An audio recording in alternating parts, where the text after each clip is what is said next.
மறுபடியுமாக நம்ம கர்த்தருடைய வார்த்தைக்குள்ளே செல்வோம். Prayer of praise and worship, துதி ஆராதனையோடு கூடிய ஜெபம் என்பதை குறித்து நேற்றிலிருந்து பேச ஆரம்பித்தோம். சில காரியங்களை நேற்று பார்த்தோம். இன்றைக்கு தொடர்ந்து இன்னும் சில காரியங்களை நாம் பார்ப்போம்.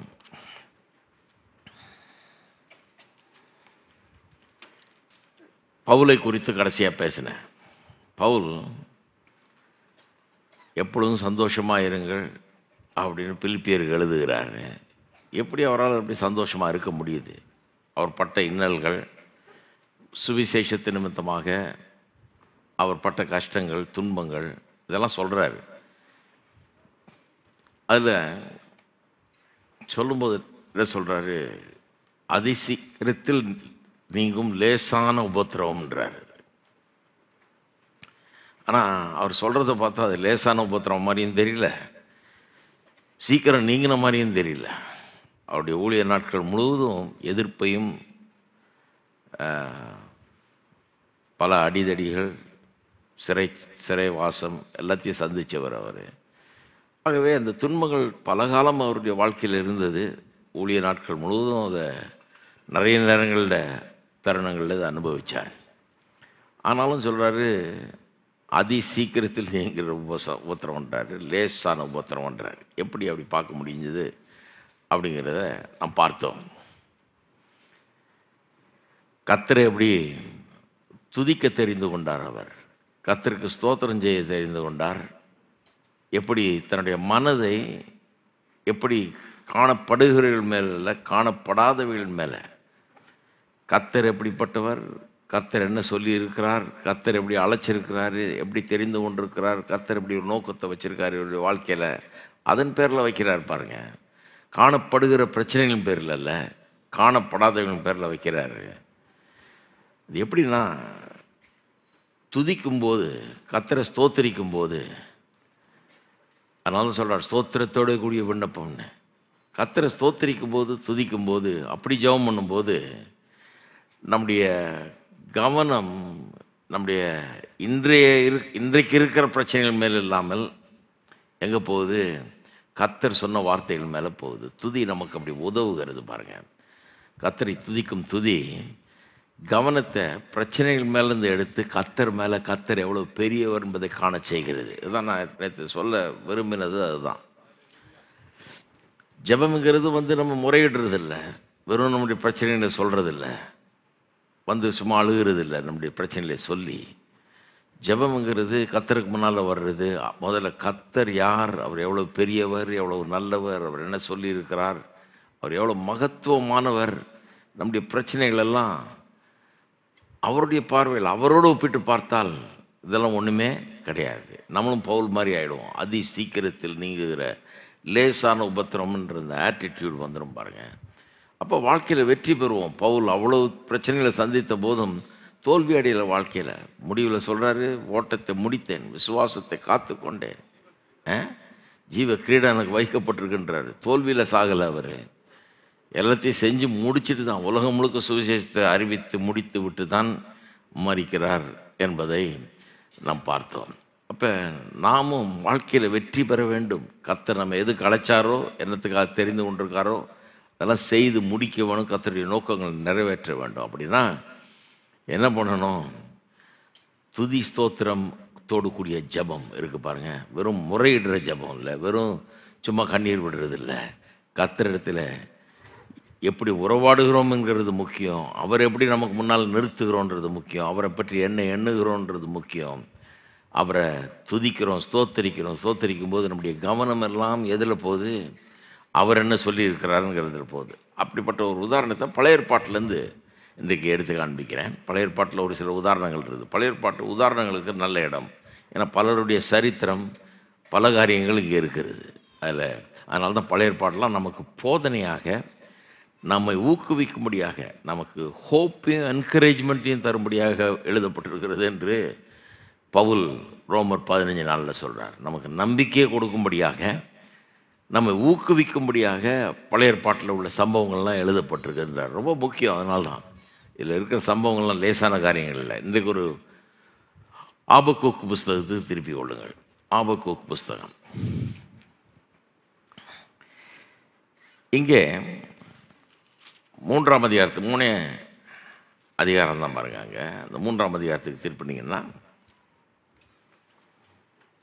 16ஆம் வசனத்திலிருந்து வாசிக்கிறேன். நான் கேட்ட பொழுது என் குடல் குழம்பிற்று, அந்த சத்தத்துக்கு என் உதடுகள் துடித்தது, என் எலும்புகளில் ஊக்கல் உண்டாயிற்று. என் நிலையிலே நடுங்கினேன். ஆனாலும் எங்களோடு எதிர்க்கும் ஜனங்கள் வரும்போது இக்கட்டு நாளிலே நான் இளைப்பாறுதல் அடைவேன்.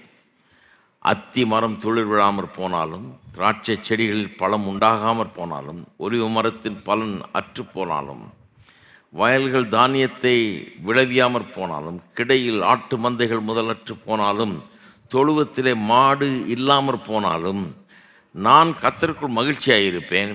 என் ரட்சிப்பின் தேவனுக்குள் களி கூறுவேன். ஆண்டவராகிய கர்த்தர் என் பெலன். அவரின் கால்களை மான் கால்களைப் போல ஆக்கி உயரமான ஸ்தலங்களில் என்னை நடக்க பண்ணுவார். இது நெகினோத் என்னும் வாத்தியத்தில் வாசிக்க ராகத்தலைவனுக்கு ஒப்புவிக்கப்பட்ட சங்கீதம். என்ன அருமையான வார்த்தைகள் பாருங்கள். என்ன சொல்கிறாரு? ஏதோ ஒரு துர்ச்செய்தி மாதிரி இருக்குது அவருக்கு வந்த செய்தி.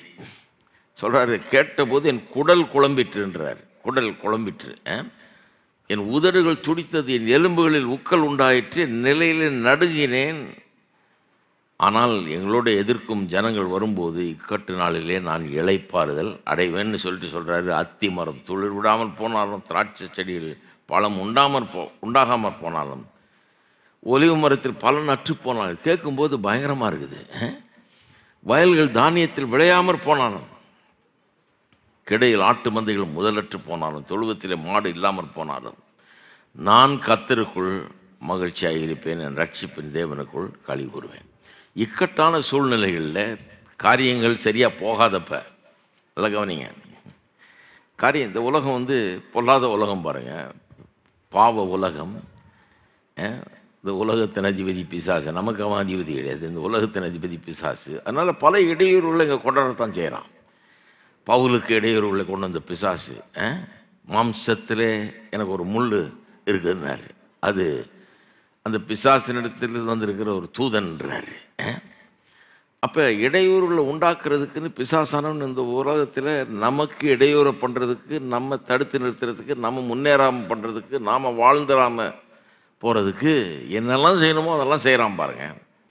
அதே வேலையில் தான் இருக்கிறான். இந்த காலத்துலேயும் சரி, பழைய ஏற்பாட்டு காலத்துலேயும் சரி அதுதான் பண்ணுறான்.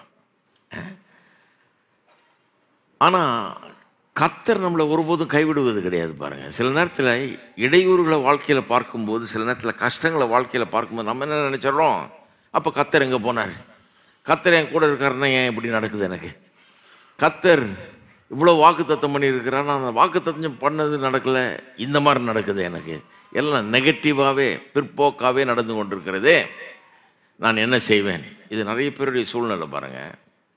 அதனால தான் இதை பிரசங்கிக்கிறேன் இன்றைக்கு. அப்போ என்ன செய்யணும், அப்போ எப்படி நடந்து கொள்ள வேணும்? அந்த நேரத்தில் துதி ஸ்தோத்திரமெல்லாம் எவ்வளோ முக்கியமாக இருக்குது அப்படிங்கிறது கவனிக்கிறேன். என்ன மாதிரி துதிக்கிறார் ஆண்டவர்? நான் கர்த்தருக்குள் மனமகிழ்ச்சியாக இருப்பேன். எல்லாம் நல்லா போகிறதுனால இல்லை, எல்லாம் மோசமாக தான் போயிட்டுருக்கு, நெகட்டிவாக தான் இருக்குது, ஒன்றுமே பலனற்று கிடக்குது எல்லாமே. மரம் பழம் உண்டாகாமல் போயிடுச்சு, வயல்களில் தானியம் விளையில, ஆட்டு மந்தைகள் முதலற்று போயிடுச்சு, தொழுவத்தில் மாடே இல்லை. ஆனால் நான் கர்த்தருக்குள் மன மகிழ்ச்சியாக இருப்பேன். இதெல்லாம் எக்கானமி. இந்த 17ஆம் வசனம் முழுக்க சொல்கிறதெல்லாம் அவனுடைய பர்சனல் எக்கானமியும் அவனுங்க நாட்டு எக்கானமியும் ஒன்றுலாம் போகுது, ரொம்ப பாழடைஞ்சு போகிற நிலையில் இருக்குது. அவன் சொல்கிறான், கர்த்தருக்குள் மன மகிழ்ச்சியாக இருப்பேன், என் ரட்சிப்பின் தேவனில் களி கூறுவேன்றான். அவர் என் பலன், என் கால்களை மான் கால்களைப் போல் ஆக்கி உயரமான ஸ்தலங்களில் என்னை, எப்படிப்பட்ட ஒரு நம்பிக்கை, எப்படிப்பட்ட ஒரு விசுவாசம், என்னை உயர்ந்த ஸ்தானங்களில் நடக்க பண்ணுவார், என்னை உயர்த்துவார் கர்த்தர், என்னை மேலே கொண்டு வருவார்ன்ற காரியத்தை நம்புகிறான். ரொம்ப நெகட்டிவான சூழ்நிலையின் போது, எல்லா கேடுகளும் நடக்கும்போது, எல்லா பொல்லாப்பும் நடக்கும்போது கூட அவனுக்குள்ளே ஏதோ ஒன்று சொல்லுது, என் கர்த்தர் உண்மை உள்ளவர், வாக்கு மாறாதவர்.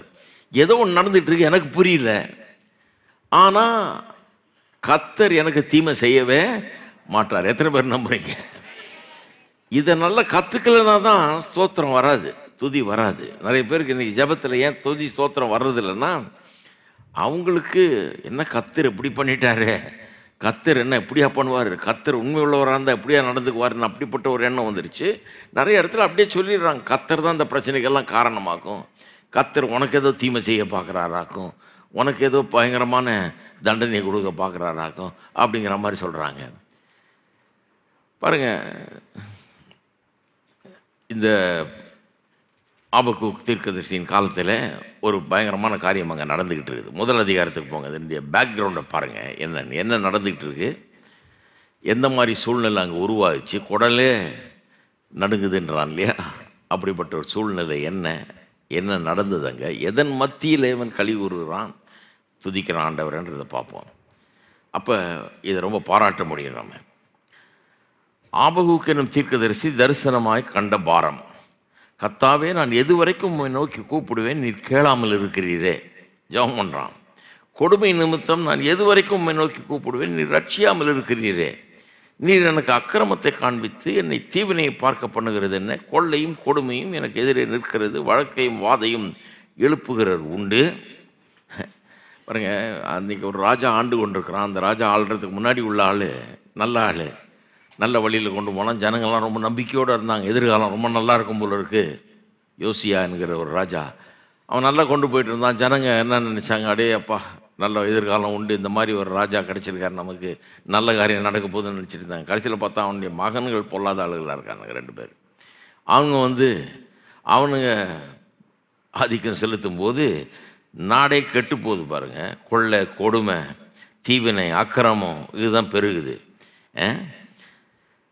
இப்போ சொல்கிறோம், ஆகையால் நியாயப்பிரமாணம் பலனற்றதாகி நியாயம் ஒருபோதும் செல்லாமற் போகிறது. 4ஆம் வசனம், துன்மார்க்கன் நீதிமானை வளைந்து கொள்ளுகிறான், ஆதலால் நியாயம் புரட்டப்படுகிறது அப்படின்னு ஆண்டவரை நோக்கி நாட்டில் இருக்கிற பிரச்சனையை பற்றி சொல்கிறாரு. இவர் சொல்கிறாரு, நான் எது வரைக்கும் உம்மை நோக்கி கூப்பிடுறது, எவ்வளோ நாள் கூப்பிடுறது ஆண்டவரே, பதிலே இல்லையே. நீங்கள் அப்படி நினச்சிருக்கீங்களா?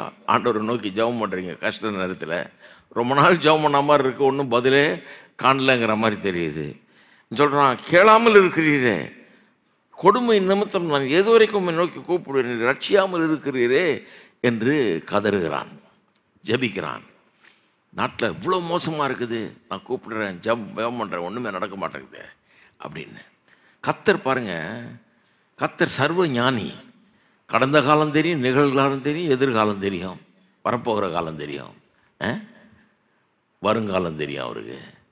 அவர் எல்லாத்தையும் திட்டமிடுகிறவர், அவர் ஒரு ஐடியாவை எல்லாம் பண்ணுறாரு, அவர் ஒரு விவரமானவர், அவர் நம்மளை மாதிரி இல்லை, தடவிக்கிட்டு இல்லை அவர் ஒன்றும் வழி தெரியாமல், அவர் எல்லாம் மனசில் வச்சுட்டு கரெக்டாக பண்ணிகிட்டு இருக்கிறார் பாருங்க.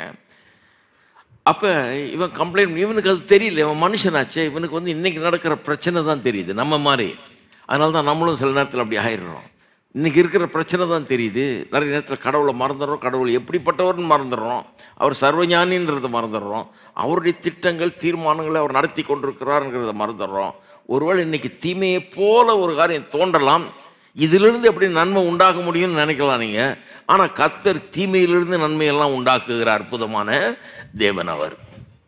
நீங்கள் பொல்லாத தீமைன்னு நினைக்கிறீங்க, அதை கொண்டு கர்த்தர் என்ன பண்ணுறாரு, நன்மையை வரப்பண்ணுகிறார். அப்படிங்கிறது தான் இங்கே நடக்கிற ஒரு காரியம். அப்படி ஜெபம் பண்ணும்போது அங்கே அவனுக்கு வர்ற பதில் ரொம்ப ஆச்சரியப்படத்தக்க ஒரு பதில். இப்படி ஜெபத்தை பார்த்தோம் 4 வசனத்தில், கர்த்தர் சொல்கிற பதில் 5, 6 வசனங்களில் பாருங்கள். நீங்கள் புறஜாதிகளை நோக்கி பார்த்து ஆச்சரியப்பட்டு பிரமியுங்கள், விவரிக்கப்பட்டாலும் நீங்கள் விசுவாசியாத ஒரு கிரியையை உங்கள் நாட்களில் நடப்பிப்பேன். இதோ நான் கல்தேயர் என்னும் கொடிதும் வேகமுமான ஜாதியாரை எழுப்புவேன், அவர்கள் தங்களுடைய தள்ளாத வாசஸ்தலங்களை கட்டிக்கொள்ள தேசத்தின் விசாலங்களில் நடந்து வருவார்கள். அவர்கள் கெடியும் பயங்கரமானவர்கள், அவருடைய நியாயமும் அவருடைய மேன்மையும் அவர்களாலே உண்டாகும். அவருடைய குதிரைகள் சிவிங்கிகளிலும் வேகமும் சாயங்காலத்தில் திரிகிற ஓநாய்களிலும் தீவிரமாயிருக்கும். இவன் ஆண்டவரே நான் பதிலே சொல்ல மாட்டேங்கிறீரே, நாட்டில் இவ்வளோ அக்கிரமம் அநியாயம் நடக்குது, நான் கூப்பிட்டுட்டே இருக்கிறேன், கேளாமல் இருக்கிறீர்கள்னு கேட்டதுக்கு பதில் எப்படி வருது பாருங்க. பதில் என்ன சொல்கிறாரு? புறஜாதிகளை நோக்கி பார்த்து ஆச்சரியப்பட்டு பிரமியுங்கள், விவரிக்கப்பட்டாலும் நீங்கள் விசுவாசியாத ஒரு கிரியை உங்கள் நாட்களில் நடப்பிப்பேன். சொன்னால் கூட உனக்கு நம்ப முடியாதுன்றார். நான் விவரித்து சொன்னால் கூட அதை கேட்டீங்கன்னா உனக்கு குழம்பி தான் போக முடியும், உனக்கு நம்ப முடியாது. ஏன்னா கர்த்தர் தம்முடைய அனந்த ஞானத்திலிருந்து சில காரியங்களை நடப்பிக்கிறார். சில காரியங்களை முன்னாடி நமக்கு சொன்னார்னா நம்ம பயந்தே போயிடுவோம். முன்னாடி நமக்கு சொன்னார்னா குழம்பி போயிடுவோம் நம்ம ஏன்னா நமக்கு விளங்காது. அப்பேற்பட்ட ஞானம் நமக்கு விளங்குகிறது இல்லை. பாருங்கள், ஒரு கிரியை நடப்பிக்க போகிறான், அது இப்போ உனக்கு சொன்னால் விவரித்தால் கூட நீ விசுவாசிக்க மாட்டாய் அப்படிங்கிறாரு. என்ன விவரிச்சா விசுவாசிக்க மாட்டேன்றார்? சொல்கிறாரு, கல்தேயர் என்னும் கொடிதும் வேகமான ஒரு ஜாதியை எழுப்ப போகிறேன். அதாவது வரப்போகிற பாபிலோனிய சிறை இருப்பை குறித்து பேசுகிறார். ஒரு ஜாதி ஜனங்களை நான் எழுப்பிக்கிட்டு இருக்கிறேன்றார். அவன் வேகமாக எழுப்பி பெரிய சூப்பர் பவர் ஆகிக்கிட்டு வர்றான். அவர்கள் தங்களுடையதில்லாத வாசஸ்தலங்களை கட்டிக்கொண்டு தேசத்தின் விசாலங்களில் நடந்து வருவார்கள். ஆக்கிரமிப்பு பண்ணுவாங்க. அவங்க வந்து பல தேசங்களை தங்களுக்கு கீழே கொண்டு வந்து ஆக்கிரமித்து ஜனங்களை அடிமைப்படுத்தி கொடுமைப்படுத்தி இப்படிலாம் பண்ணுவாங்க. அவர்கள் கெடியும் பயங்கரமானவர்கள், அவருடைய நியாயமும் அவருடைய மேன்மையும் அவர்களாலே உண்டாகும். ரொம்ப பயங்கரமான ஆட்கள் அவர்கள்ன்றாரு. அவருடைய குதிரைகள் சிவிங்கிகள் வேகம், சாயங்காலத்தில் திரிகிற ஓநாய்கள் தீவிரமாக இருக்கும். அதாவது அவங்களுடைய மிலிட்டரி பவரை பற்றி பேசுகிறார், அவருடைய வெப்பன்ஸை பற்றி பேசுகிறார், ஆயுதங்களை பற்றி பேசுகிறார். இராணுவ ரீதியாக அவர்கள் என்ன பண்ண முடியுன்றதை பேசுகிறாரு. பயங்கரமாக செயல்பட முடியும். அவங்கள்ட்ட ஆயுதங்களும் மிருகங்களும் இதுவும் குதிரைகளும் ரதங்களும் எல்லாம் பயங்கரமாக இருக்குதுன்றார். அவருடைய குதிரை வீரர் பரவுவார்கள். அவருடைய குதிரை வீரர் தூரத்திலிருந்து வருவார்கள். இறைக்கு தீவிரிக்கிற கழுகுகளைப் போல பறந்து வருவார்கள். அவர்கள் எல்லாரும் கொடுமை செய்ய வருவார்கள். அவருடைய முகங்கள் சுவரச் செய்யும் கீழ்காற்றைப் போல இருக்கும். அவர்கள் மணலத்தனை ஜனங்களை சிறைபிடித்து சேர்ப்பார்கள். பாபிலோனிய சிறை இருப்பு நடக்க போகிறத பற்றி சொல்கிறார். ஆண்டவரே, நாட்டில் உள்ள அக்கிரமம் நடக்குது, இதுக்கு பதில் சொல்லணுன்னா அவர் சொல்கிறாரு, பாபிலோனிய சிறையிருப்பை பற்றி சொல்கிறார். அவர்கள் ராஜாக்களை ஆகடியம் பண்ணுவார்கள், அதிபதிகள் அவர்களுக்கு பரியாசமாக இருப்பார்கள். அவர்கள் அரண்மனையெல்லாம் பார்த்து நகைத்து மண்மேடுகளை குவித்து அவைகளை பிடிப்பார்கள். அப்பொழுது அவருடைய மனம் மாற அவன் தன் பெலன் தன் தேவனால் உண்டானது என்று சொல்லி மிஞ்சி போய் குற்றவாளி ஆவான். இப்படிலாம் பண்ணும்போது ஒரு காலகட்டத்தில் அப்படியே ஆகுது பாருங்கள். நேபுகாத்நேசருக்கு அப்படியே ஆகுது. பெருமை வந்து கடைசியில் புல்ல தின்ன வேண்டியதாக போச்சு. அவன் அப்படியே உயர்ந்து வருவான். பயங்கரமான ஒரு ஜாதியை எழும்புவார்கள், ஆக்கிரமிப்பார்கள், அடிமைப்படுத்துவார்கள், எல்லாம் பண்ணுவார்கள். அப்புறம் அவனுடைய மனம் மாறி தன் பலன் தேவனாலே உண்டானது என்று சொல்லி மிஞ்சி போய் குற்றவாளியாவான் அப்படின்னு சொல்லி சொல்கிறாரு. அப்போ ஆபகுக்கு சொல்கிறார், கர்த்தாவே, நீர் பூர்வ காலம் முதல் என் தேவனும் என் பரிசுத்தருமானவர் அல்லவா? நாங்கள் சாவதில்லை. கர்த்தாவே, நியாய தீர்ப்பு செய்ய அவனை வைத்தீர், கண்மலையே தண்டனை செய்ய அவனை நியமித்தீர். சொல்கிறான், ஆமாம், எங்கள் நாடு கெட்டு போயிருக்கு, ஜனங்க கீழ்ப்படியாமல் போயிட்டாங்க, இங்கே ஆளுகிறவர்கள் சரி கிடையாது, உமக்கு விரோதமாக போயிட்டாங்க, விரோதமான காரியங்களை செய்திருக்காங்க, எனக்கு தெரியுது நீர் அவர்களை தண்டிக்க விரும்புகிறீர் என்று, தண்டிக்கிறதுக்காக அவனை வச்சிருக்கிறீர் அப்படிங்கிறான். தீமையை பார்க்க மாட்டாத சுத்த கண்ணனே, அநியாயத்தை நோக்கி கொண்டிருக்க மாட்டீரே, பின்னை துரோகிகளை நீர் நோக்கி கொண்டிருக்கிறது என்ன? துன்மார்க்கன் தன்னை பார்க்கலும் நீதிமானை விழுங்கும் போது நீர் மௌனமாக இருக்கிறது என்ன அப்படின்னு சொல்லி மறுபடியும் ஜெபம் பண்ணுறார். இதுதான் பேக்ரவுண்டு. பாபிலோனிய சிறையிருப்பு நடக்கப் போகிறது என்று சொல்லி அங்கே கர்த்தர் அவனுக்கு வெளிப்படுத்துகிறார். வெளிப்படுத்தி சொல்கிறார், இது விவரமாக உனக்கு சொன்னால் உனக்கு புரியாது, விசுவாசிக்க மாட்டீர்கள், ஒரு பயங்கரமான காரியத்தை நடப்பிக்கப் போகிறேன் என்று கர்த்தர் சொல்லுகிறார். இப்படிப்பட்ட ஒரு ஜனத்தை எழுப்பி அவர்கள் வந்து ஆக்கிரமித்து அடிமைப்படுத்தி எல்லாம் பண்ணுவார்கள். அதைத்தான் சொல்கிறாங்க, நான் கேட்ட பொழுது என் குடல் குழம்பிற்று, அந்த சத்தத்துக்கு என் உதடுகள் துடித்தது அப்படிங்கிறான். அன்றைக்கி சொன்னால் விளங்கியே இருக்காது. ஆனால் என்ன நடந்தது, உண்மையில் என்ன நடந்தது என்று நோக்கி கொஞ்சம் பின்னால் யோசித்து பாருங்கள். அதாவது நம்ம இப்போ வந்து இது நடந்து பல நூற்றாண்டுகளுக்கு பிறகு வாழுகிறோம். இது நடந்து முடிஞ்சு அப்புறம் புதிய ஏற்பாட்டு காலத்தில் வாழ்கிறோம். இன்றைக்கி இயேசு வந்துட்டார், சிலுவையில் மரித்து உயிரோடு எழுந்து புதிய உடன்படிக்கை வந்துருச்சு. இப்போ நமக்கு நிறைய காரியங்கள் விளங்குது. அதனால் இந்த ஆபகக்கூடிய பிரச்சனையை நம்ம வந்து இப்போ திருப்பி ரன் பண்ணி பார்க்கலாம். பார்க்கும்போது நல்லா விளங்கும் பாருங்கள். அன்றைக்கி என்ன சொன்னாருங்கிறது நல்லா விளங்கும். விவரித்து சொன்னாலும் விசுவாசிக்க மாட்டீங்கன்னு சொன்னார். அது என்ன சொன்னாருங்கிறது விளங்கும். என்ன நடந்தது? பாபிலோனிய சிறையிருப்பில் பாபிலோனியர் என்ன பண்ணாங்க? ரொம்ப சாமர்த்தியமான ஆட்கள், வெறும் நல்லா படித்த ஆளுங்க, திறமையான ஆட்கள், அவர்கள் நாட்டுக்கு பிரயோஜனப்படக்கூடிய ஆட்களாக மட்டும் பிடிச்சி எடுத்துகிட்டு போனாங்க. டெட் வெயிட் வேணாம், தண்ட சோறுக்காரங்க வேணாம் அப்படின்றது தான் அவன் பாலிசி. இவனெல்லாம் கூப்பிட்டு போய் நம்ம சோறு போட்டுருக்க முடியாது, ஒரு வேலையும் தெரியாதவனை வச்சு நம்ம ஒன்றும் பண்ணிகிட்டு இருக்க முடியாது. இவன் இங்கே கிடக்கட்டும்.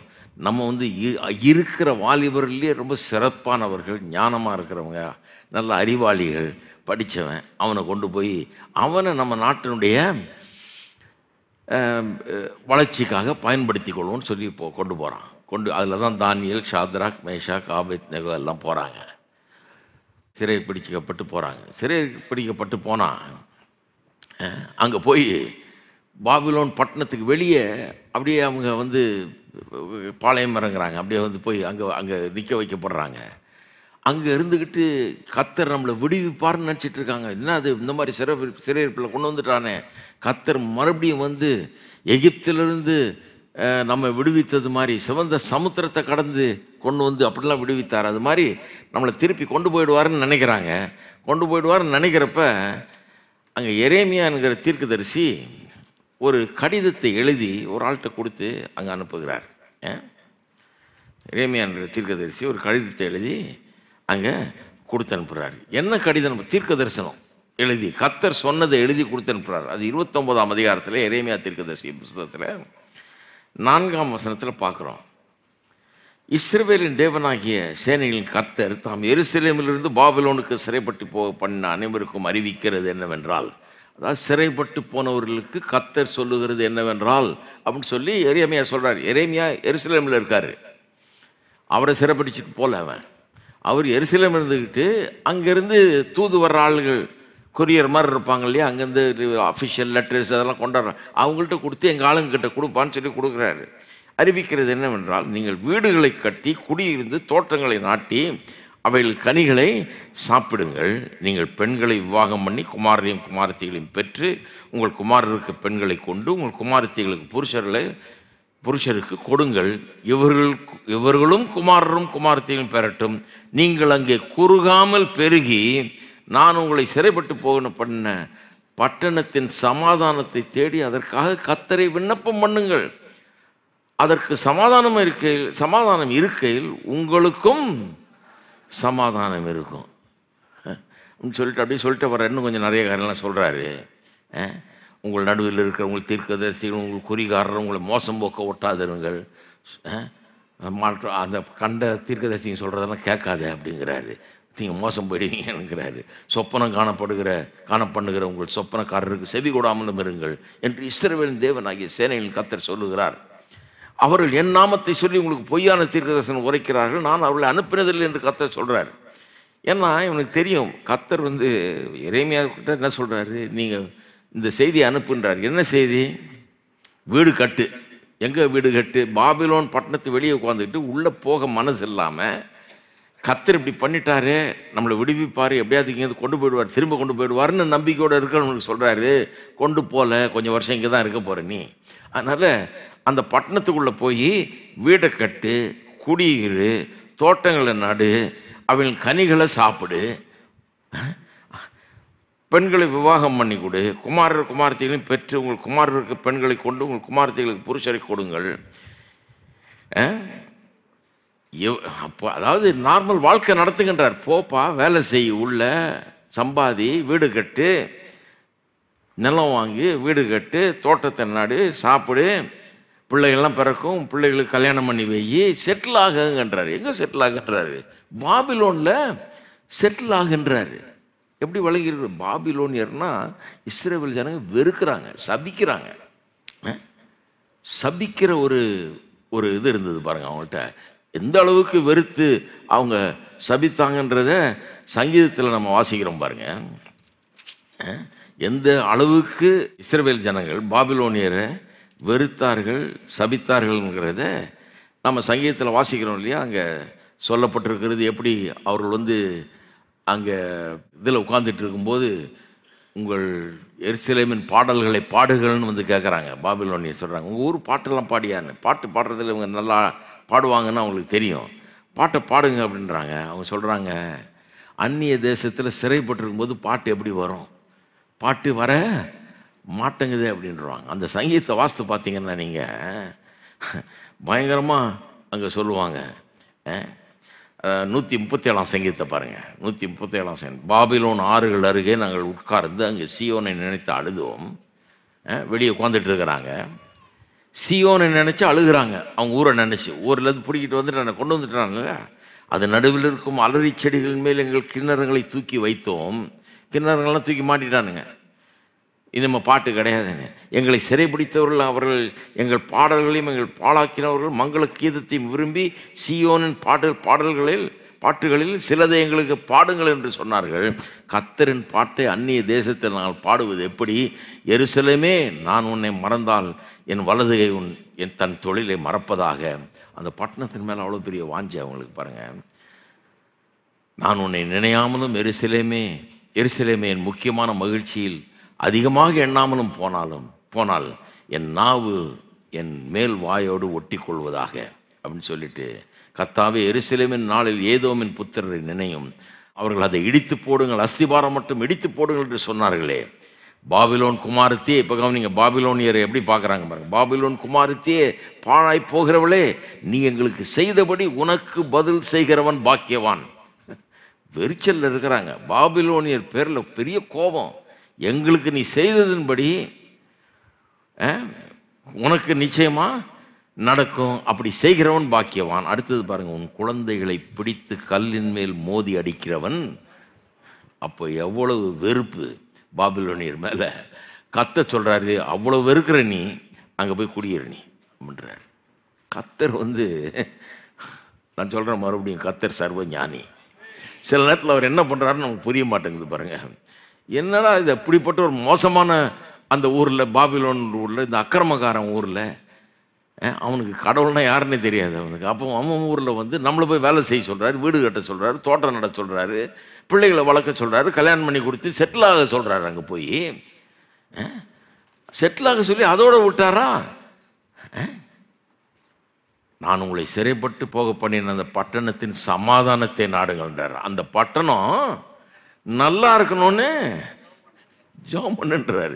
சமாதானத்தை நாடி அதற்காக கர்த்தரை விண்ணப்பம் பண்ணுங்கள். எப்படி இருக்கும்? உன் பிள்ளைகளை பிடிச்சி கல்லின் மேல் மோதி அடிக்கிறவன் பாக்கியவான்ற அந்த மூடில் இருக்காங்க இவங்க. இவர் சொல்கிறார், அதெல்லாம் நிறுத்திவிட்டு இப்போ அவனுக்காக ஜெபம் பண்ணு. எருசலேம் பட்டணம் நல்லா ப்ராஸ்பரஸாக இருக்கணும். சமாதானம்னா அதுதான், நல்லா ப்ராஸ்பரஸாக இருக்கணும்னு சொல்லி ஜெபம் பண்ணு அப்படிங்கிறாரு. எப்படி பாருங்க, நம்ம வருமா? ஜெபம் வருமா? அவங்களுக்கு கஷ்டம், ஜெபம் வராது. ஏன்னா அவ்வளோ வெறுப்பு, அவ்வளோ பகை அவங்களுக்குள்ளே இருக்குது. எருசலேமை பற்றி எப்படி பேசுகிறாங்க பாருங்கள். நான் உன்னை மறந்தா நான் அதை மாதிரி ஒரு பாவம் கிடையாது அப்படின்னு நினைக்கிறான். எருசலேமை மறக்கிறது, அதை மேன்மையாக என்றது, அது ரொம்ப முக்கியமாக என்றது அவனுக்கு ரொம்ப முக்கியம். எருசலேமுக்காக ஜெபம் பண்ணால் ஆஹா ஓஹோன்னு ஜெபம் பண்ணுவாங்க அதனுடைய சமாதானத்துக்காக. பாபிலோனுக்காக ஜெபம் பண்ணுன்னா சபிக்க தான் செய்வான், சபிக்கிறதுக்கு தான் ரெடி பாபிலோனை. கர்த்தர் சொல்கிறார், இல்லை நீ எருசலேமுக்கு எப்படி ஜெபம் பண்ணுறியோ அது மாதிரி பாபிலோனுக்கு ஜெபம் பண்ணுன்றார். நல்ல பாடம் நம்மளுக்கெல்லாம். சிலர் கேட்குறாங்க, என்னையா ஆண்டவர் இப்படிப்பட்ட ஒரு உலகத்தில் நம்மளை வச்சு என்ன பண்ணிட்டுருக்கிறாரு? கர்த்தர் சொல்கிறார், வீடை கட்டுன்றார், வேலைக்கு போன்றார், வீட்டை கட்டு, நிலத்தை வாங்கு, பிள்ளைகளை பெற்றுக்கோ, கல்யாணம் பண்ணி கொடு, செட்டில் ஆகுன்றார். ஹலோ, எவ்வளோ தப்பாக சொல்லிட்டாங்க பாருங்கள். வீடே கட்டாத, அங்கே போகிறதுக்கு ரெடியாக இருந்துட்டாங்க. அங்கே போக தான் போகிறோம், அது ஒன்றும் பிரச்சனை இல்லை.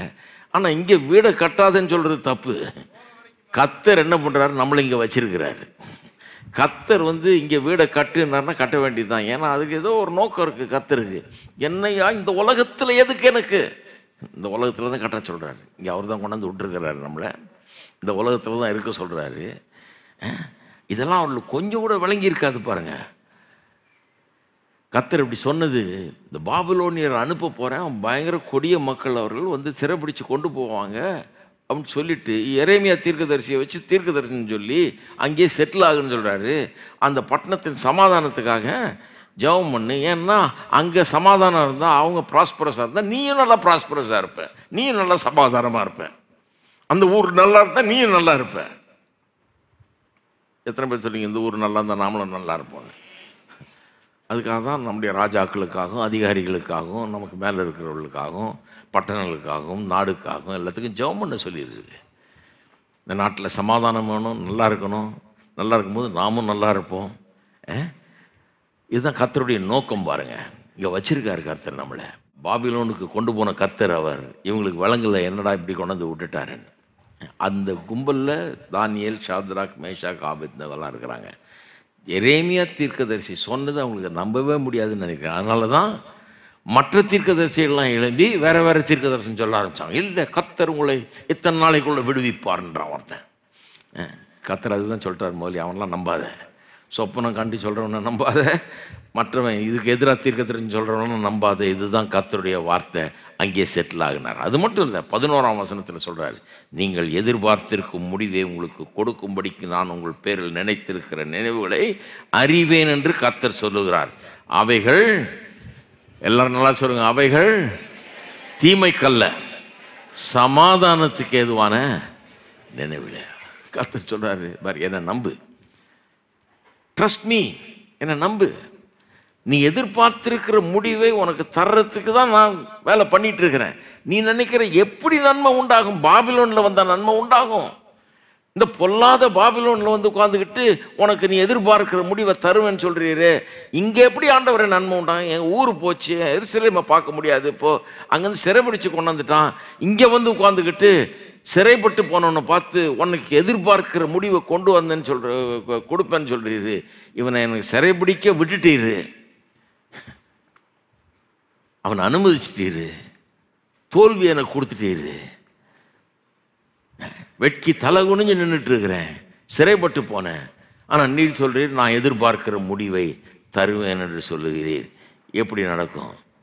நான் உன் பேரில் நினைத்திருக்கிற நினைவுகளை அறிவேன்றார். இந்த வசனம் ரொம்ப ஃபேமஸ் வசனம். ஆனால் அது எந்த பேக்ரவுண்டில் சொல்லியிருக்குது தெரியுமா உங்களுக்கு? இந்த பேக்ரவுண்டில் தான்.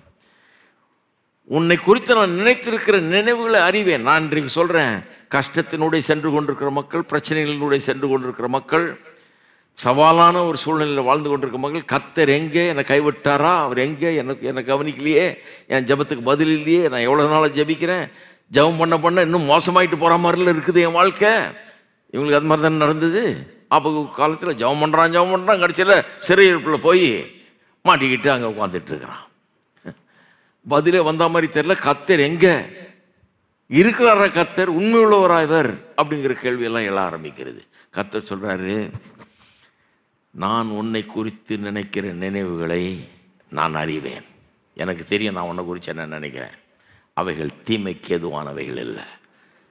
நான் சொல்கிறேன், நீங்கள் நினைக்கலாம் ஒருவேளை கர்த்தர் எனக்கு தீமை பண்ணிட்டாருன்னு. நான் சொல்கிறேன், கிறிஸ்தவ மக்கள் ஒரு காரியத்தை நல்லா தெரிஞ்சுக்கணும்.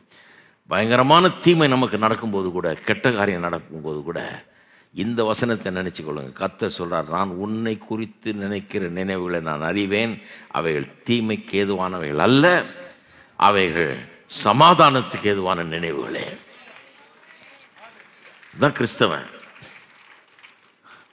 அப்போதான் ஸ்தோத்திரம் வருங்க, இல்லைன்னா ஸ்தோத்திரம் வருது.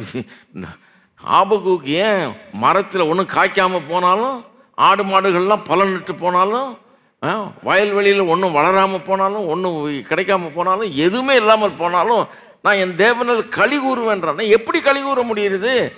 ஏன்னா அவனுக்கு உள்ள ஆழத்தில் ஒரு காரியம் தெரிகிறது. என்னுடைய கர்த்தர் எனக்கு தீமை செய்ய மாட்டார், எனக்கு நன்மை மட்டுமே செய்வார். எனக்கு என்ன தப்பு பண்ணலாம், என்னை எப்படி சாகடிக்கலான்னு அவர் யோசிச்சுட்டு இல்லை, என்னை எப்படி ஒன்றுமில்லாமல் ஆக்கலாம்னு யோசிச்சுட்டு இல்லை, என்னை எப்படி சிறைப்படுத்தலான்னு அவர் யோசிக்கல. ஏதோ பிளான் பண்ணி என்னமோ நடக்குது. இந்த சம்பவங்கள்லாம் கர்த்தர் ஏன் அனுமதிக்கிறார்னா, ஏதோ அவர் ஒரு பெரிய திட்டம் வச்சிருக்கிறார் என்னுடைய வாழ்க்கையில். நான் கர்த்தரை நம்புகிறேன், நான் கர்த்தருக்கு சொந்தமானவன், கர்த்தரை நம்புகிறேன், அவர் சொல்கிற இடத்துல பேசாமல் இருக்க போகிறேன், கர்த்தரை துதிக்க போகிறேன், கர்த்தரில் மனமகிழ்ச்சியாக இருக்க போகிறேன். அங்கே செட்டில் ஆகணும்னா கொஞ்சம் சந்தோஷமாக இருக்கணும் இல்லையா? மூஞ்சி வச்சுட்டு இருக்க முடியாது. அப்புறம் தானியேல், சாத்ராக், மேஷாக்கெல்லாம் இதை கேட்டு தான் என்ன பண்ணாங்க, ஊருக்குள்ளே போய் வேலை செய்கிறாங்க. அங்கே செலக்ட் ஆகிறாங்க பாருங்கள், கவர்மெண்ட் சர்வீஸில் பெரிய ஆஃபீஸர்ஸ் ஆகிறதுக்கு. தானியேல்லாம் ஒரு மாகாணத்துக்கே கவர்னர் ஆகிட்டான்றாங்க. அந்த மாதிரி ஒரு பதவிக்காரன், உள்ளூர்காரனை விட பிரமாதம் அந்த பாஷையை கற்றுக்கிட்டு பேசி, அப்போ என்ன இன்வால்மெண்ட்டோடு இருக்கிறாங்க பாருங்கள். எந்த ஊரில் கர்த்தர் வச்சாரோ அந்த ஊர் பாஷையை கற்றுக்கிட்டு அவன் சொல்கிறான், அவன் ஊருக்காரனை விட நல்லா பேசுகிறான் அவன், அந்த மாதிரி. ஆனால் எந்த விதத்திலும் தங்களுடைய கொள்கைகளை காம்ப்ரமைஸ் பண்ணி கொள்ளவே இல்லை. ராஜா வீட்டு சாப்பாடை ஆஹா இதெல்லாம் இல்லை, இவன் எப்படி சாப்பிடணுமோ அப்படி தான் சாப்பிட்றான். இவன் யூதர் முறைமைப்படி, கர்த்தர் அவங்களுக்கு சொல்லி கொடுத்த முறைமைப்படி அப்படி தான் சாப்பிட்றான். அப்போ அவங்க பயப்படுறாங்க, ஏன் ராஜா கொடுத்த சாப்பிடாம நீ எதையோ சாப்பிட்டுட்டு இருந்தீங்கன்னா அப்புறம் நீ ஆள் வீக் ஆகிட்டினா, நீ செலக்ட் பண்ணப்பட்டிருக்கிற பதவிக்கு ஆள் வீக் ஆகிட்டினா ராஜா எங்களை உதைப்பாரு அப்படின்னு கேட்டதுக்கு நீ என்ன ஆகுதுன்னு பாருன்றான். கடைசியில் பார்த்தா இவன் முகம் அவ்வளோ நல்லா இருக்குதான், கலையாக இருக்குதான் மற்றவனை விட. அவன் ராஜாவுடைய கறி சோறெல்லாம் சாப்பிட்டவனை விட இவன் முகம் அவ்வளவு நல்லா இருக்குது. கர்த்தர் அவளுக்கு அப்படிப்பட்ட ஒரு ஆரோக்கியத்தையும் எல்லாத்தையும் கொடுத்தார். சரி, அப்போ என்ன நடக்குதுன்றதை கவனிங்க. பாபிலோனில் போய் செட்டில் ஆகுறாங்க. செட்டில் ஆகி அங்கேயே தங்குறாங்க, பிள்ளைகளை பெறுறாங்க, வீடை கட்டுறாங்க, கல்யாணம் பண்ணி கொடுக்குறாங்க, எல்லாம் பண்ணுறாங்க. எதுக்கு இதெல்லாம் விளங்கலை, அந்த தலைமுறையினருக்கே விளங்கி இருக்காது.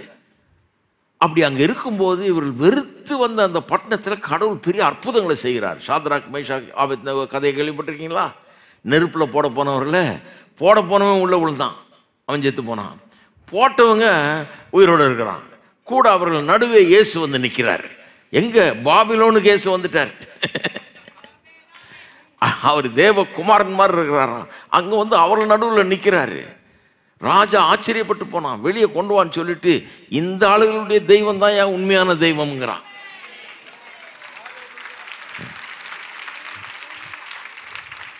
இப்படியெல்லாம் நடக்குது.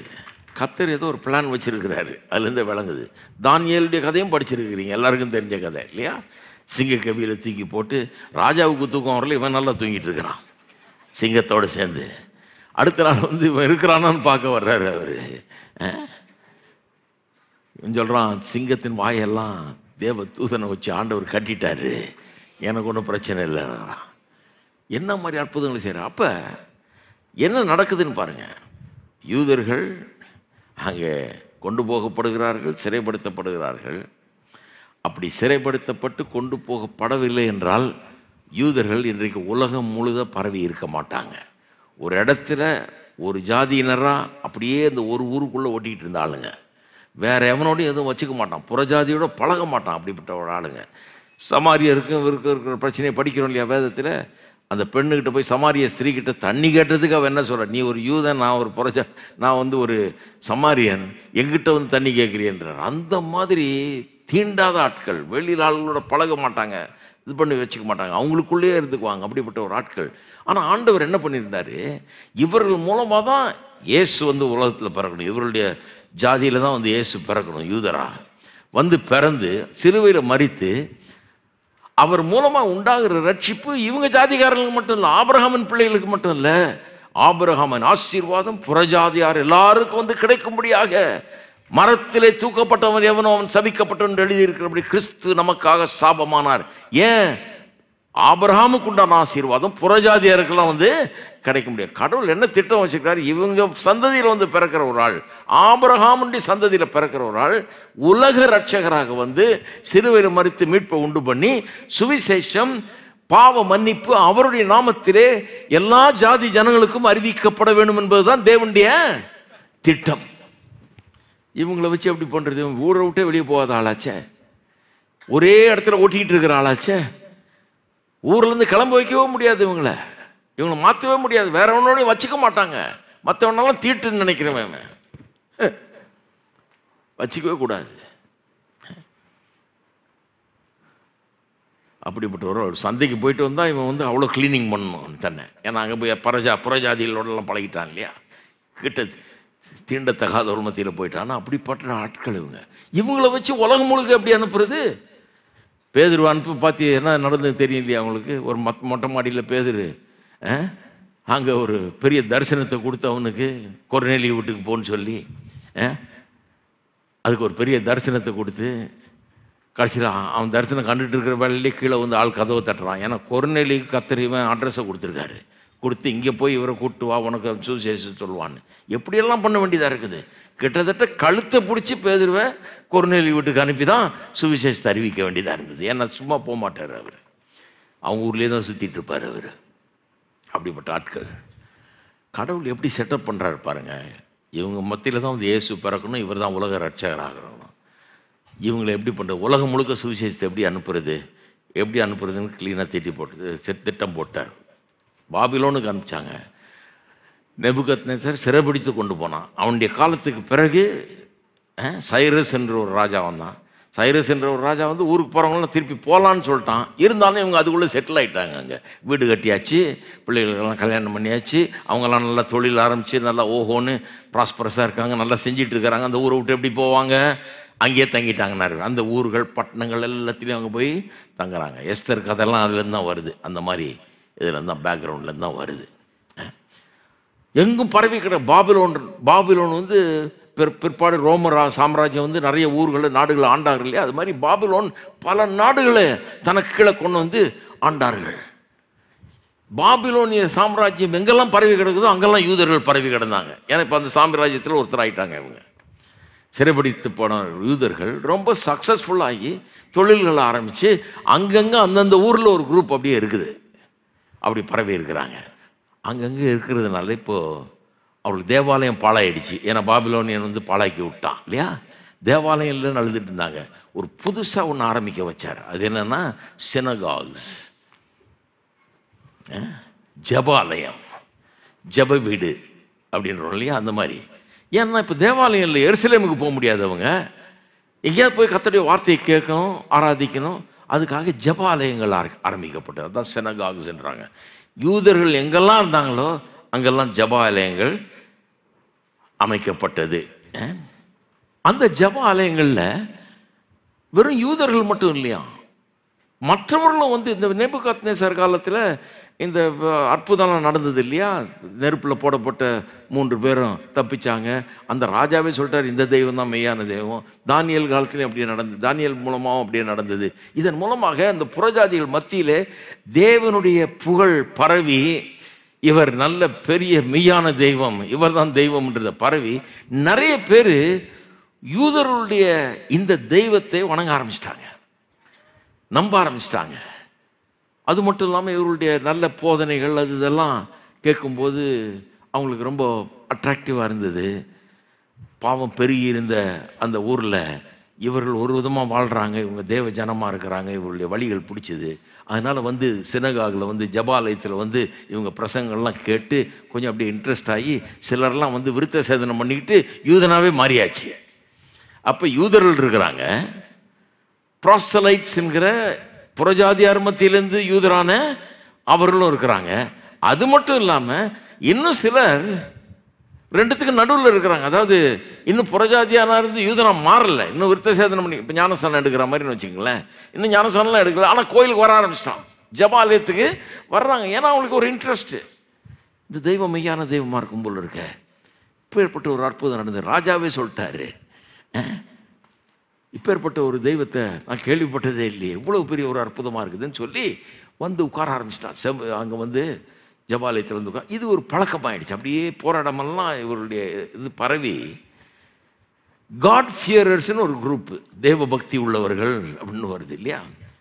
அவங்க யாருன்னா இந்த தெய்வத்து மேலே பக்தி இருக்குது அவங்களுக்கு, இன்னும் முழுசாக மாறல, ஆனால் இதை வந்து கேட்கணும், இதை என்ன அறிஞ்சிக்கொள்ளணும், இதில் ரொம்ப இன்ட்ரெஸ்ட், டீப் இன்ட்ரெஸ்ட் அவங்க இருந்தாங்க. கிறிஸ்தவம் பிற்பாடு வளரும்போது இயேசு வந்து சிலுவையில் மரித்து உயிரோடு எழுந்தார் பாருங்க. எழுந்த பிறகு உலகமெங்கும் சென்று சகல ஜாதியிலையும் சுவிசேஷ பிரசங்கம் பண்ணினார். பவுல்லாம் எங்கே போனார்? இப்போ ரெடியாக எல்லா ஊர்லேயும் ஜபாலயம் இருக்கிறது. எப்படி செட்டப் பண்ணிட்டார் பாருங்க ஆண்டவர். அதனால தான் கலாத்தியர் 4:4 சொல்லப்பட்டிருக்கிறது, when the fullness of time came, God sent forth his son, born of a woman, born under the law. காலம் நிறைவேறின போது, எப்படி சொல்லியிருக்கு? காலம் நிறைவேறின போது தேவன் தம்முடைய குமாரனை ஸ்ரீயின் வயிற்றில் பிறந்தவராக நியாயப்பிரமாணத்துக்கு உட்பட்டவராக அனுப்பினார். எப்போ? காலம் நிறைவேறின போது. இந்த காலம் எப்போ நிறைவேறிச்சு? எப்படி நிறைவேறிச்சு? காலம் நிறைவேறிச்சுன்னா அர்த்தம் என்ன? காலம் நிறைவேறிச்சுன்னா அர்த்தம் என்னன்னா, பாபிலோனியர்கள் பல இடங்களை ஆக்கிரமித்து அங்கெல்லாம் யூதர்கள் பரவிட்டாங்க சிறையிருப்பின் மூலமாக. அங்கெல்லாம் ஜபாலயங்கள் உண்டாயிடுச்சு. இவர்களுக்கு பிறகு கிரேக்கர்கள் என்கிற ஒரு ஜாதியினர் எழும்பி அவர்கள் பெரிய தாக்கத்தை உண்டு, அவர்கள் பெரிய சாம்ராஜ்யமாகி, பாபிலோனுக்கு பிறகு அவர்கள் ஒரு பெரிய சாம்ராஜ்யமாக எழுதி கிரேக்க கலாச்சாரத்தை எங்கும் பரப்பினார்கள். அவங்க வந்து கலாச்சார வெறியர்கள் மாதிரி. அவங்க மொழி அதெல்லாம் பரப்புறது, எங்கே போனாலும் பெரிய பெரிய லைப்ரரியை கட்டுறது, எல்லாருக்கும் கிரேக்க மொழி தெரிகிற மாதிரி பண்ணி, கிரேக்க மொழியை இன்றைக்கி இங்கிலீஷ் இருக்குது பாருங்கள், இங்கிலீஷ் தெரிஞ்சால் உலகம் முழுக்க போகலாம் இல்லையா, அந்த மாதிரி ஒரு மொழியை அவங்களுடைய கலாச்சாரத்தை உலகம் முழுக்க பரப்பி விட்டாங்க. அதனால் இப்போ ஒரு ஊர்லேருந்து இன்னொரு ஊருக்கு போனீங்கன்னா முன்னெல்லாம் அவங்களுக்கு டிரான்ஸ்லேட்டர் வேணும், அது ரொம்ப கஷ்டம். அந்த ஊர் பாஷை தெரியாது இவனுக்கு, அந்த ஊர் டயலக்ட்ஸ், அதில் அந்த ஊரில் 1000 பாஷை இருக்கும், இவனுக்கு ஒன்றும் தெரியாது. போய் ஒரு வியாபாரம் பண்ணுறது, இங்கேருந்து போய் அந்த ஊரில் எதுவும் பண்ணுறதெல்லாம் ரொம்ப கஷ்டம். உங்கள் ஜனங்க மத்தியிலே தான் நீங்கள் இருக்கணும். ஆனால் கிரேக்கர்கள் வந்த பிறகு கிரேக்கு மொழி எங்கேயும் பரப்புனாங்க. அப்படியே லைப்ரரியை கட்டி படிக்க வச்சு ஜனங்களை பரப்புனாங்க பாருங்கள். பரப்புனதில் இப்போ ஒரு ஊர்லேருந்து இன்னொரு ஊர் போக முடிஞ்சுது, அங்கே போய் ஒரு வியாபாரம் பண்ண முடிஞ்சுது, மற்ற ஆளோட பேச முடிஞ்சது, விலை பேச முடிஞ்சது, விற்க முடிஞ்சது, எல்லாம் பரவ ஆரம்பிச்சிட்டாங்க. இப்போ வியாபாரம் இப்போது குளோபல் இதாக மாறிச்சு. அது மட்டும் இல்லை, கிரேக்கர்களுக்கு பிறகு ரோமர்கள் வந்தாங்க. அவங்க பெரிய சாம்ராஜ்யம் மேலம்னாங்க. இதெல்லாம் தானியேல் தீர்க்க தரிசன புஸ்தகத்தில் அப்படியே தீர்க்க தரிசனமாக சொல்கிறாரு, இதெல்லாம் நடக்க போகுதுன்னு. ரோமர்கள் எழுந்தாங்க பாருங்கள். ரோமர்கள் பெரிய சாம்ராஜ்யமாக எழும்பி அவங்க பல நல்ல காரியங்களை செய்தார்கள். நிறைய நாடுகளை தங்களுக்கு கீழே இணைச்சிக்கிட்டாங்க. அவங்க ஜாதி பழக்க வழக்கத்தின்படி இருந்து கொள்ளலாம், அவங்கவுங்க தெய்வங்களை கும்பிட்டுக்கலாம், என்ன வேணால் பண்ணிக்கலாம், அப்படி இருக்கலாம். ஆனால் ரோமருக்கு கீழே கப்பம் கட்டிக்கிட்டு இருக்கணும், அந்த மாதிரி கொண்டாந்துட்டாங்க. இந்த பல ஊர்கள் அவர்களுக்கு கீழே கொண்டு வரப்பட்டதுனால அங்கேருந்து அதிகாரிகள்லாம் வந்து ரோமாபுரியில் வந்து எம்பரரை பார்க்கணும், அதிகாரிகள்கிட்ட வந்து ரிப்போர்ட் பண்ணணும், கணக்கு கொடுக்கணும், நல்லா இருக்கு இல்லையா, வரப்போக இருக்கணும். அப்புறம் இங்கே இருக்கிற அதிகாரிகளும் அங்கே போய் அங்கே பார்க்கணும், சூப்பர்வைஸ் பண்ணணும். இது ரோடு போட்டாங்க பாருங்கள். சொல்கிறாங்க அந்த ரோடு அவங்க போட்ட ரோடு, அந்த அத்தனை வருஷத்துக்கு முன்னால் போட்ட ரோடு இன்னும் இருக்குதான். அந்த மாதிரி போட்டிருக்கான் ரோடு. போட்டு உலகத்திலே முதல் முறையாக பயணத்தை சுலபமாக்குறாங்க. முன்னெல்லாம் ஒரு இடத்துலேருந்து இன்னொரு போகிறது ரொம்ப கஷ்டமாக, வழியில் வழிப்பறி கொள்ளையர்கள், காட்டு மிருகங்கள், இந்த மாதிரிலாம் பிரச்சனை. பிரயாணன்றது லேசான காரியம் இல்லை. காடு வழியாக தான் போகணும், வனாந்திரம் வழியாக தான் போகணும், அப்படி தான் ட்ராவல் பண்ணணும். இப்போ ரோமர்கள் வந்த பிறகு டெவலப்மெண்ட் வந்துருச்சு. ரோடு எங்கே போனாலும் road. All roads lead to ரோம்னு இங்கிலீஷில் ஒரு பழமொழி இருக்குது. எல்லா சாலைகளும் ரோமாபுரிக்கு செல்லுகிறதும்பாங்க. அந்த மாதிரி ரோமாபுரியுடைய கனெக்ட் ஆகிடுச்சு எல்லா ஊரும். அப்போ ரோட்டில் ட்ராவல் பண்ணுற மாதிரி வந்துருச்சு. அதனால தான் ஆண்டவர் இயேசுவை ஆதாம் பாவம் செஞ்ச உடனே அனுப்பலை. ஏன் அனுப்பலைன்றது காரணம் இருக்குது.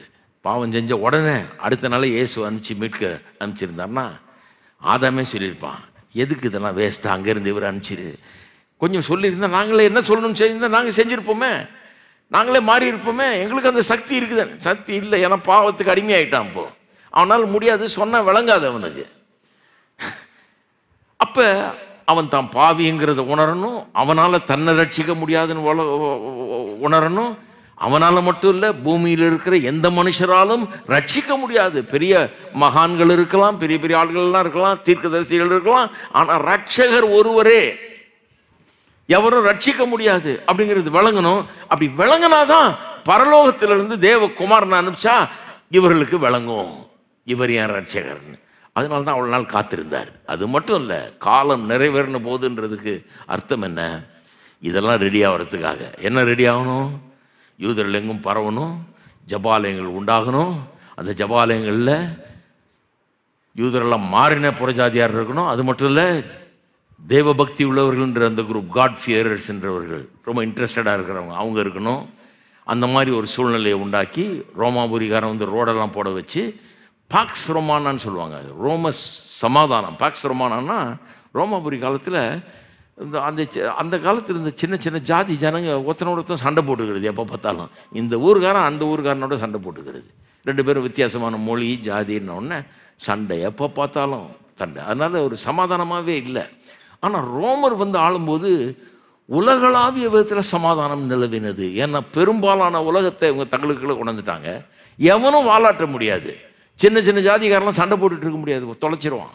அங்கங்கே இராணுவத்தை கொண்டாந்து வச்சு, போர்ச்சேவர்களை வச்சு, ரோம அரசாங்க அதிகாரிகளை வச்சு, கவர்னர்களை வச்சு, யூதேயாவிலெல்லாம் பிலாத்து இருந்தது போல் அங்கங்கே ஆளுகளை வச்சு நிர்வாகம் பண்ணதுனால யாரும் வாலாட்ட முடியாது. சமாதானம் வந்துருச்சு. இந்த சமாதானம், ரோடு எல்லாம் வந்த பிறகு ஒரு ஊர்லேருந்து இன்னொரு போகிறது சுலபமாயிடுச்சு.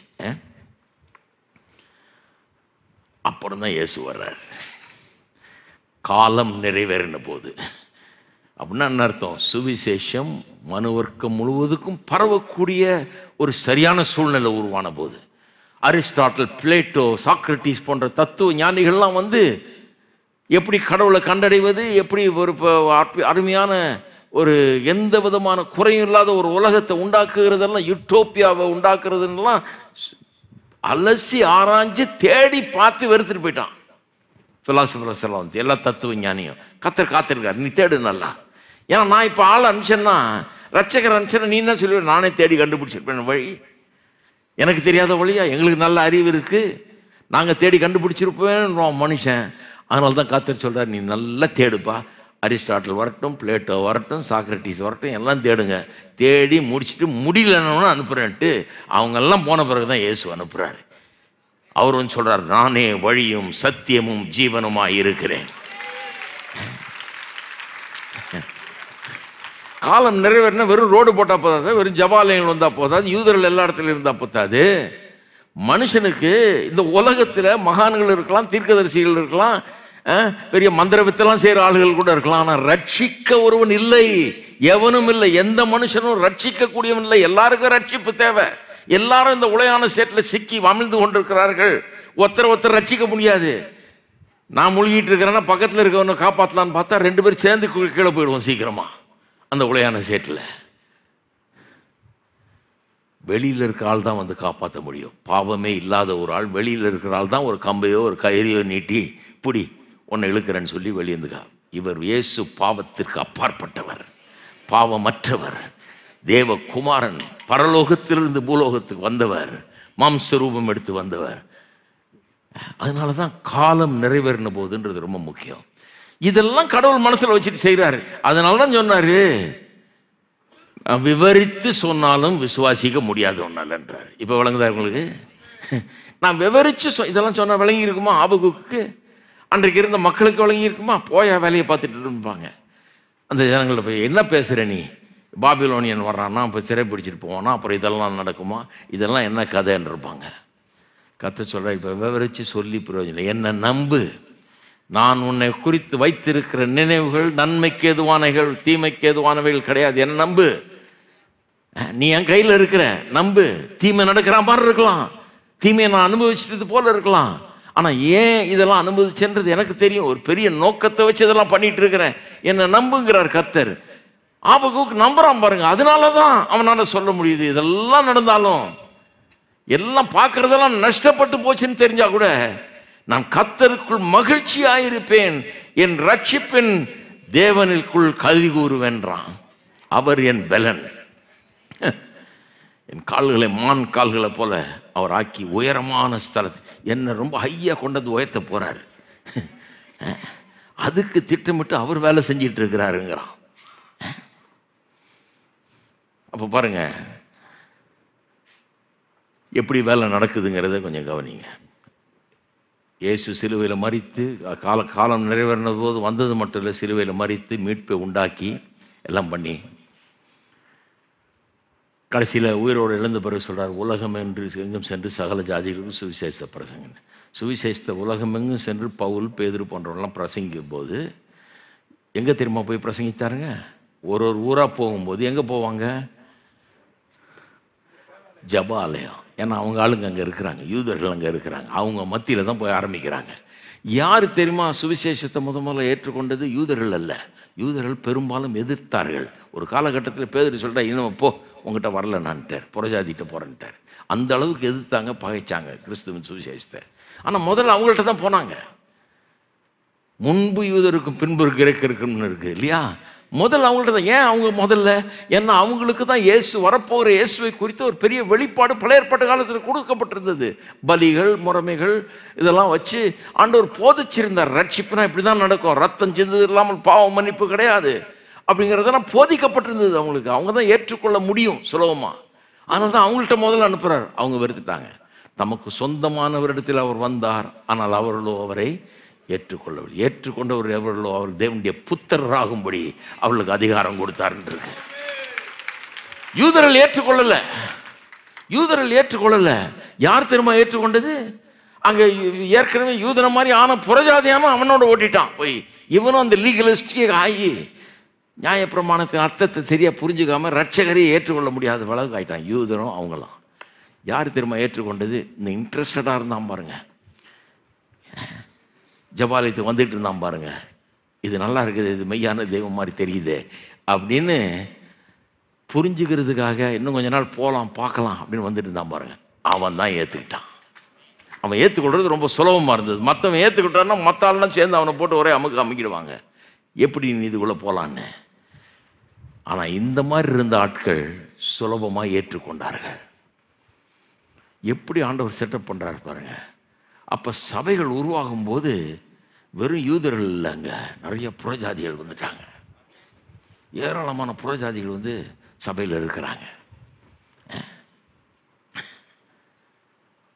அப்போ கடவுள் பாருங்க எப்படி காரியங்களை நடப்பிக்கிறான்னு பாருங்க. அதாவது சைனா மிஷினரி மூவ்மெண்ட்னு ஒரு மூவ்மெண்ட் இருந்தது இல்லையா? அங்கே ஒரு காலகட்டத்தில் பல 10 ஆண்டுகளுக்கு முன்னால் அங்கே இருக்கிற எல்லா மிஷினரிகளையும் வெளியேற்றினாங்க. இந்த நாட்டிலேருந்து வெளியேற்றினாங்க. பில்லி கிராம் இருக்கார் இல்லையா, அவருடைய மனைவி அங்கே பிறந்து வளர்ந்தவங்க. அவங்க அப்பா வந்து ஒரு மிஷினரி டாக்டராக இருந்தார். அங்கே மிஷினரியாக இருந்து ஒரு மருத்துவராக சைனாவில் வேலை பார்த்துட்டு இருந்தார். அங்கே பிறந்து வளர்ந்தவங்க